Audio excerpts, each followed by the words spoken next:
The truth is, 27% of violent offenders against Asian victims are black, compared to 24% for white offenders. And regardless if you want to believe those stats because you're desperate to blame everything on white supremacy, you're not entitled to your own reality. And before you accuse me of creating more division by pointing out facts that are easily accessible to the public, let me be clear that lying and deliberately spreading propaganda actually creates more division. And I know what you're gonna say.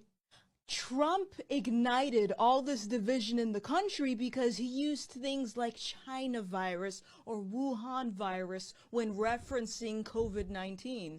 And you already know my stance on political correctness, but by that logic, if he created more division by using those not politically correct terms, then I would think the media is equally as news coverage surrounding violence against Asians as we did in my previous video for violence against blacks. Once again, we can see a trend. 84-year-old killed after a horrific daytime attack caught on video in San Francisco. Interesting. No mention of the suspect's race. All right, let's move on. 3 arrested in beating and robbery of Asian man in San Francisco laundromat. No mention of the suspect's race.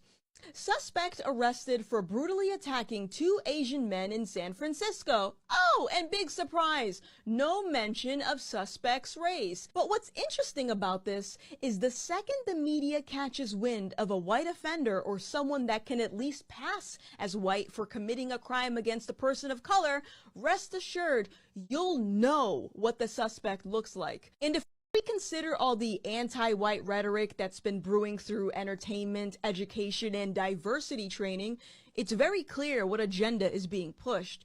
Because if the media overlords truly cared about fighting racism, then they wouldn't cherry pick which cases they report as hate crimes depending on what color the suspects are.